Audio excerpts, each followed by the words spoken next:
सांसद साध्वी निरंजन भी इस वक्त भाजपा कार्यालय पहुंच गई हैं।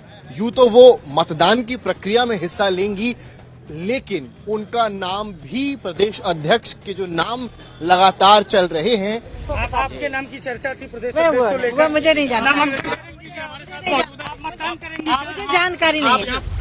बीजेपी को उत्तर प्रदेश में आज यानी 13 दिसंबर को अपना नया प्रदेश अध्यक्ष मिल सकता है। आज नामांकन प्रक्रिया है और कल यानी 14 दिसंबर को चुनाव किया जाएगा। अब कहा जा रहा है कि अगर एक ही व्यक्ति नामांकन पत्र दाखिल करता है तो निर्विरोध प्रदेश अध्यक्ष चुन लिया जाएगा और फिर बस औपचारिक ऐलान का ही इंतजार रह जाएगा। प्रदेश अध्यक्ष बनने की लिस्ट में सबसे आगे चल रहे हैं पंकज चौधरी, लेकिन ऐसे और भी कई नेताओं के नाम इस लिस्ट में शामिल हैं। एक नाम है बीजेपी की पूर्व सांसद साध्वी निरंजन ज्योति का। बीजेपी के ऑफिस में साध्वी निरंजन ज्योति जैसे ही पहुंची तो मीडिया वालों ने घेर लिया। सवाल किया गया कि प्रदेश अध्यक्ष के तौर पर आपके नाम की भी चर्चा की जा रही है, तो इस पर आप क्या कहेंगी? अब इस सवाल के जवाब में साध्वी निरंजन ज्योति हाथ जोड़ लेती हैं और कहती हैं कि मुझे कुछ जानकारी नहीं, मैं कुछ नहीं जानती। बीजेपी की पूर्व सांसद साध्वी निरंजन भी इस वक्त भाजपा कार्यालय पहुंच गई हैं।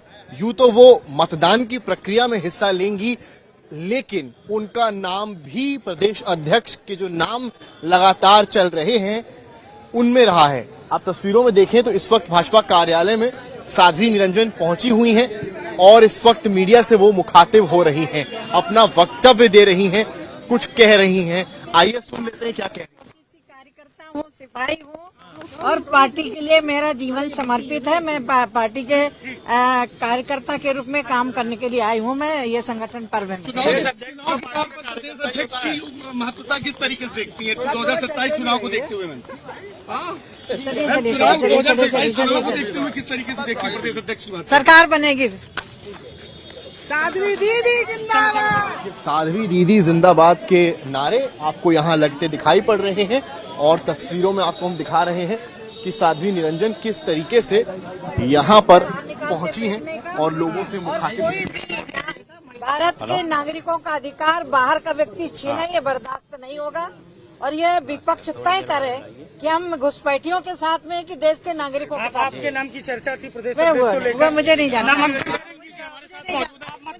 मुझे जानकारी नहीं है। बड़ी बात यहाँ पर यह है कि साध्वी से जब ये सवाल हम कर रहे हैं कि आपके नाम की भी चर्चा है, तो साध्वी निरंजन इस बात को कह रही हैं कि मुझे इस बात की जानकारी नहीं है। यूं तो पंकज चौधरी का नाम सबसे आगे नजर आ रहा है, लेकिन भाजपा है, आखिरी मिनट भी कुछ भी हो सकता है और जब नाम प्रदेश अध्यक्षों की चर्चा की हो रही है तो इनका नाम भी उन लिस्ट में शुमार नजर आ रहा है। तो साध्वी निरंजन ज्योति ने कहा कि वो यहाँ पर नामांकन का हिस्सा बनने आई हैं। प्रदेश अध्यक्ष बनने के सवाल पर उन्होंने कहा कि इस पर मैं कुछ नहीं कहूंगी। वहीं साध्वी निरंजन ज्योति ने अपने आप को बीजेपी का कार्यकर्ता बता दिया। गौरतलब है कि चर्चित नाम में साध्वी निरंजन ज्योति का भी एक महिला प्रदेश अध्यक्ष के तौर पर नाम शामिल है। हालांकि प्रदेश अध्यक्ष बनने की दौड़ में सबसे आगे चल रही हैं, जिनका नाम लगभग तय माना जा रहा है, वो हैं केंद्रीय वित्त राज्य मंत्री पंकज चौधरी। दावों की माने तो पंकज चौधरी के नाम पर मोहर लग चुकी है और अब बस औपचारिक ऐलान का इंतजार है, लेकिन ये बीजेपी है, लास्ट मोमेंट पर कुछ भी हो सकता है। ऐसे में साध्वी निरंजन ज्योति ने इस पर क्या कुछ कहा, ये आपने सुना और सूत्रों के मुताबिक पंकज चौधरी का नाम लगभग तय माना जा रहा है। अब देखना होगा कि प्रदेश अध्यक्ष के पद के लिए नामांकन कौन करता है। सारी तैयारियां पूरी हो चुकी हैं और अब बस उस चेहरे और उस नाम का इंतजार है। लखनऊ से समर्थ श्रीवास्तव की रिपोर्ट, यूपी तक।